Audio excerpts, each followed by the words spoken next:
ನಮಸ್ತೆ. ಕಥೆಗಳಿಂದ ಪರಿವರ್ತನೆಗೆ ಸ್ವಾಗತ. ಓದ್ತಾ ಇರೋ ಬುಕ್ಕು ಕ್ಷಣ ಹೊತ್ತು ಆಣೆಮುತ್ತು. ಬರೆದಿರೋದು ಯಶರಕ್ಷರಿ ಸರ್. ಭಾಗ 1. ಇವತ್ತೊಂದು ಹೊಸ ಚಾಪ್ಟರ್ ನೋಡೋಣ.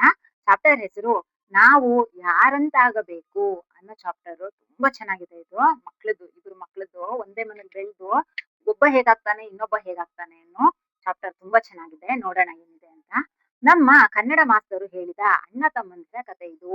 ಷಡಕ್ಷರಿ ಸರ್‌ಗೆ ಅವ್ರ ಮಾಸ್ಟರ್ ಹೇಳಿದ್ರಂತೆ ಅಣ್ಣ ತಮ್ಮನ ಕತೆ. ಸೊ ಹಾಗಾಗಿ ಷಡಕ್ಷರಿ ಸರ್ ಆ ಕಥೆನ ಒಂದು ಚಾಪ್ಟರ್ ಆಗಿ ಮಾಡಿದ್ದಾರೆ. ಆ ಚಾಪ್ಟರ್ ಅಲ್ಲಿ ಏನಿದೆ ನೋಡೋಣ. ಅಣ್ಣ ಸೆರೆಮನೆಯಲ್ಲಿ ಸದೆ ಅನುಭವಿಸುತ್ತಿದ್ದಾನೆ. ಅಂದ್ರೆ ಅಣ್ಣ ಅದನ್ನು ಜೈಲೊಳಗಿದ್ದಾನೆ. ತಮ್ಮ ಕಂಪನಿಯೊಂದರ ಜನರಲ್ ಮ್ಯಾನೇಜರ್ ಆಗಿದ್ದಾನೆ. ಒಂದೇ ತಾಯಿಯ ಮಕ್ಕಳಾದ ಇಬ್ಬರು.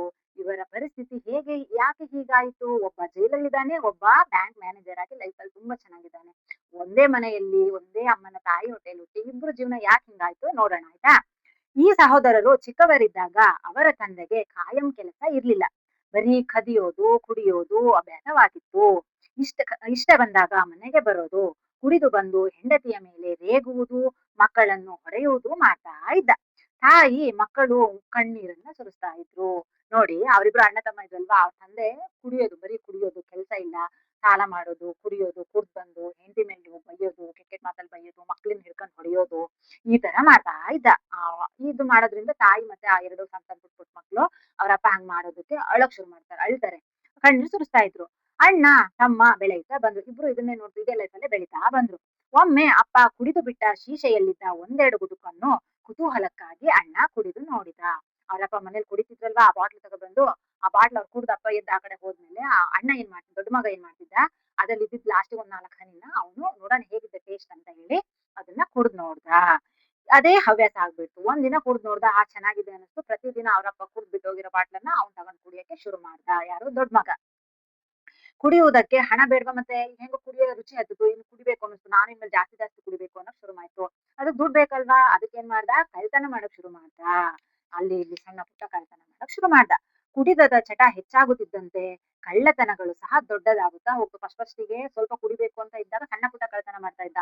ಅದೇ ದೊಡ್ಡ ಹವ್ಯಾಸ ಯಾವಾಗ ಆಗೋಯ್ತು, ಬೆಳಗಿಂದ ರಾತ್ರಿವರೆಗೂ ಕುಡಿಬೇಕು ಕುಡಿಬೇಕು ಅಂತ ಅನ್ಸೋದಕ್ಕೆ ಅವನು ದೊಡ್ಡ ದೊಡ್ಡ ಕಳ್ತನ ಮಾಡಕ್ಕೆ ಶುರು ಮಾಡ್ದ. ಆಗ ಒಮ್ಮೆ ದೊಡ್ಡ ಪ್ರಕರಣವೊಂದರಲ್ಲಿ ಸಿಕ್ಕಾಕೊಂಡ. ದುಡ್ಡು ಕಳ್ತನ ಮಾಡಕ್ ಹೋದಾಗ ಅವನು ಸಿಕ್ಕಾಕೊಂಡ. ಜೀವಾವಧಿ ಶಿಕ್ಷೆ ಆಯಿತು. ಸೆರೆಮನೆಗೆ ಹೋದ. ಇತ್ತ ತಂದೆ ತೀರಿಕೊಂಡ್ರು, ಅವರಪ್ಪನು ಸತ್ತೋದ್ರು. ತಾಯಿ ಅಲ್ಲಿ ಇಲ್ಲಿ ದುಡಿದು ಇನ್ನೊಬ್ಬ ಸಣ್ಣ ಮಗ ಇದ್ನಲ್ಲ, ಸಣ್ಣ ಮಗನ್ನ ಓದಿಸ್ತಿದ್ರು. ಮಗ ಚೆನ್ನಾಗಿ ಓದಿದ, ಪದವೀಧರರಾದ, ಒಳ್ಳೆಯ ಕೆಲಸ ಸಿಕ್ಕಿತು. ಮನೆ ಮಾಡಿ ಪ್ರೀತಿಯಿಂದ ತಾಯಿಯನ್ನು ಗೌರವದಿಂದ ತಾಯಿಯನ್ನು ತುಂಬಾ ಚೆನ್ನಾಗಿ ನೋಡ್ಕೊಳಕ್ ಶುರು ಮಾಡ್ದ. ವೃತ್ತಿಯಲ್ಲೂ ಒಳ್ಳೆಯ ಪ್ರಗತಿಯನ್ನ ಹೊಂದಿದ. ಅವನು ದೊಡ್ಡ ಮಗ ಜೈಲಿಗೆ ಸೇರ್ಕೊಂಡ. ಅವ್ರ ಸೇರ್ಕೊಂಡ್ಮೇಲೆ ಅವ್ರ ಅಪ್ಪನೂ ಸಹ ಕುಡ್ದು ಅವರು ಸತ್ತೋದ್ರು. ಇನ್ನ ತಾಯಿ ಅಲ್ಲಿ ಇಲ್ಲಿ ಕೆಲಸ ಮಾಡ್ತಾ ಸಣ್ಣ ಮಗನ್ ಚೆನ್ನಾಗಿ ಓದಿಸಿ ಅವನು ಪದವೀಧರನಾಗಿ ಒಳ್ಳೆ ಕೆಲಸ ತಗೊಂಡು ಸಕ್ಕ ದುಡ್ಡು ಚೆನ್ನಾಗಿ ಸಂಪಾದನೆ ಮಾಡಕ್ ಶುರು ಮಾಡ್ದ. ಒಂದ್ ದೊಡ್ಡ ಮನೆನ ತಗೊಂಡ. ಅಮ್ಮ ಮಗ ಇಬ್ರು ಖುಷಿಯಾಗಿ ಅಮ್ಮನ್ ತುಂಬಾ ಚೆನ್ನಾಗಿ ನೋಡ್ಕೊಂತ ಇದ್ದ. ಪ್ರೀತಿಯಿಂದ ಗೌರವದಿಂದ ನೋಡ್ಕೊಳಕ್ ಶುರು ಮಾಡ್ದ. ಈ ಅಣ್ಣ ತಮ್ಮಂದಿರನ್ನು ಬೇರೆಯಾದ ಒಬ್ಬರು ಕೇಳ್ತಾರೆ. ಅಣ್ಣ ತಮ್ಮನ್ ಇಬ್ರು ಒಬ್ರು ಕೇಳ್ತಾರೆ, ಒಬ್ರು ದೊಡ್ಡ ಮನುಷ್ಯ ಕೇಳ್ತಾರೆ, ನೀವಿಬ್ರು ಹಿಂಗಾಗಕ್ಕೆ ಏನ್ ಕಾರಣ, ಯಾರು ಇನ್ಸ್ಪೈರ್, ನಿಮಗೆ ಇನ್ಸ್ಪಿರೇಷನ್ ಯಾರು ಅಂತ ಹೇಳಿ ಹೇಳ್ತಾರೆ. ಆಗ ಅಣ್ಣ ಹೇಳ್ತಾನೆ, ಇದಕ್ಕೆ ನಮ್ಮ ತಂದೆಯೇ ಕಾರಣ. ಅಂತಹ ಕಳ್ಳ ಕುಡುಕ ತಂದೆಯ ಮಗ ನಾನು ಸಹ ಕುಡುಕನಾಗದೆ ಮತ್ತೆ ಇನ್ನೇನಾಗಕ್ ಸಾಧ್ಯ? ಒಬ್ರು ಕೇಳ್ತಾರೆ, ಯಾಕೆ ನೀನು ಕುಡುಕಾದೆ, ಕೆಟ್ಟವನಾದೆ, ಜೈಲು ಯಾಕೆ ಸೇರ್ದೆ ಅಂತ ಕೇಳಿದ್ರೆ ಅವನೇನ್ ಹೇಳ್ದ, ನನ್ನ ಅಪ್ಪನೂ ಕುಡುಕ, ಅವನು ಕಳ್ತನ ಮಾಡ್ತಿದ್ದ, ಮತ್ ನಾನು ಅವನ ಮಗ ಆಗ್ಬಿಟ್ಟು ಇನ್ನೇನ್ ಆಗ್ತೀನಿ, ನಾನು ಮತ್ ಕುಡುಕ ಆದೆ, ನಾನು ಕಳ್ಳ ಆದೆ ಅಂತ ಹೇಳಿ ದೊಡ್ಡ ಮಗ ಹೇಳ್ತಾನೆ. ಅದೇ ಪ್ರಶ್ನೆಯನ್ನ ಸಣ್ಣ ಮಗನ್ ಕೇಳ್ತಾರೆ, ಯಾಕಪ್ಪ ನೀನ್ ಹಿಂಗಾಗಿದ್ಯಾ, ನಿನಗೇನ್ ಇನ್ಸ್ಪಿರೇಷನ್ ಅಂತ ಕೇಳಿದಾಗ, ನಾನು ಹೀಗೆ ಒಳ್ಳೆಯವನಾಗಲು ಕಾರಣ ನನ್ನ ತಂದೆ ಮತ್ತು ತಾಯಿ. ನಮ್ಮ ತಂದೆ ಕುಡಿದು ಬಂದು ತಾಯಿಯನ್ನು ನಮ್ಮನ್ನು ಹೊಡೆದು ಬಡೆದು ಮಾಡುವಾಗ ನಾನು ಅವ್ರ ತರ ಮಾತ್ರ ಆಗ್ಬಾರ್ದು, ನಮಗಾಗಿ ಕಷ್ಟಪಡುತ್ತಿರುವ ತಾಯಿಯನ್ನು ಚೆನ್ನಾಗಿ ನೋಡ್ಕೋಬೇಕು ಅಂತ ಹೇಳಿ ನಾನು ಚಿಕ್ಕವನಿದ್ದಾಗಲೇ ತೀರ್ಮಾನಿಸಿದೆ. ಅದರಂತೆ ನಡೆದೆ, ಇಂದು ಹೀಗಾಗಿದ್ದೇನೆ ಅಂತ ಹೇಳಿ ಸಣ್ಣ ಮಗ ಹೇಳ್ತಾನೆ. ಇಷ್ಟ ಹೇಳ್ತಾನ ಅವನು. ಇಷ್ಟು ಹೇಳಿ ನಿಟ್ಟಿಸಿರು ಬಿಟ್ಟ. ನಮ್ಮ ಮಾಸ್ತರರು ಮುಂದುವರೆಸಿದರು. ಈ ಕಥೆ ಆಯ್ತೀಗ ಅವ್ರ ಮಾಸ್ತರು ಹೇಳ್ತಾ ಇದ್ದಾರೆ, ಷಡಕ್ಷರಿ ಸರ್ ಮಕ್ಕಳೆಲ್ಲ ಇದ್ರಲ್ವಾ, ಅವಾಗ ಹೇಳ್ತಾ ಇದ್ದಾರೆ, ನಮಗೆ ಯಾರು ಆದರ್ಶವಾಗಬೇಕು, ನಾವು ಯಾರಂತಾಗಬೇಕು ಎಂಬುದು ನಮ್ಮ ಆಯ್ಕೆಗೆ ಬಿಟ್ಟ ವಿಚಾರ. ನಮ್ಮ ಊರಿನಲ್ಲಿ ಎಲ್ಲರೂ ಕಳ್ಳರು, ಅದಕ್ಕೆ ನಾನು ಕಳ್ಳನಾದೆ. ನಮ್ಮ ಕಾಲೇಜಿನಲ್ಲಿ ಬಹಳ ಜನ ಪರೀಕ್ಷೆಯಲ್ಲಿ ಕಾಪಿ ಹೊಡಿತಾರೆ, ಅದಕ್ಕೆ ನಾನು ಕಾಪಿ ಹೊಡೆಯುತ್ತೇನೆ. ನನ್ನ ಸ್ನೇಹಿತರೆಲ್ಲ ಸಿಗರೇಟ್ ಸೇರ್ತಾರೆ, ಅದಕ್ಕೆ ನಾನು ಸಿಗರೇಟ್ ಸೇದುತ್ತೇನೆ ಅಂತ ಹೇಳೋದು ಇವೆಲ್ಲ ಕುಂಟ ನೆಪಗಳು. ನಿಮಗೆ ಕಳ್ಳತನದ ಜೀವನ ಇಷ್ಟವಾದರೆ ಧಾರಾಳವಾಗಿ ಕಳ್ಳತನವನ್ನೇ ಮಾಡಿ ಬದುಕಿ. ನಿಮಗೆ ಕಾಪಿ ಹೊಡೆಯೋದು ಇಷ್ಟ ಆದ್ರೆ ಧಾರಾಳವಾಗಿ ಕಾಪಿ ಹೊಡೀರಿ. ಆದ್ರೆ ಆಮೇಲೆ ನಿಮ್ಗೆ ಏನು ಕುಡಿಯೋದು ಇಷ್ಟ ಆದ್ರೆ ಆರಾಮಾಗಿ ಕುಡೀರಿ. ಸಿಗರೇಟ್ ಸೇದೋದು ಇಷ್ಟನಾ ಆರಾಮಾಗಿ ಸೇದಿ. ಆದ್ರೆ ನೀವು ಅದ್ರಲ್ಲಿ ಸಿಕ್ಕಿ ಹಾಕೊಂಡು ನರಳುವಾಗ ನಮ್ಮ ಊರಿನಿಂದ ನಾನ್ ಹಿಂಗಾದೆ, ನನ್ ಫ್ರೆಂಡ್ಸ್ ಇಂದ ನಾನ್ ಹಿಂಗಾದೆ, ನಮ್ ಕಾಲೇಜಿಂದ ನಾನ್ ಹಿಂಗಾದೆ ಅಂತ ಬೇರೆಯವ್ರನ್ನ ಮಾತ್ರ ನೀವು ದೂರ್ಬೇಡಿ, ಬ್ಲೇಮ್ ಮಾಡ್ಬೇಡಿ ಅಂತ ಹೇಳಿ ಅವರು ಸರ್ ಹೇಳ್ತಾ ಇದ್ದಾರೆ ಕ್ಲಾಸ್ ರೂಮ್ ಅಲ್ಲಿ. ಏಕೆಂದ್ರೆ ನೀವು ಕೆಟ್ಟಿದ್ದು ನಿಮ್ಮಿಂದಾಗಿಯೇ ಹೊರತು ಅವರಿಂದಾಗಿ ಅಲ್ಲ. ಎಷ್ಟ್ ಚೆನ್ನಾಗಿ ಹೇಳಿದ್ರು ನೋಡಿ.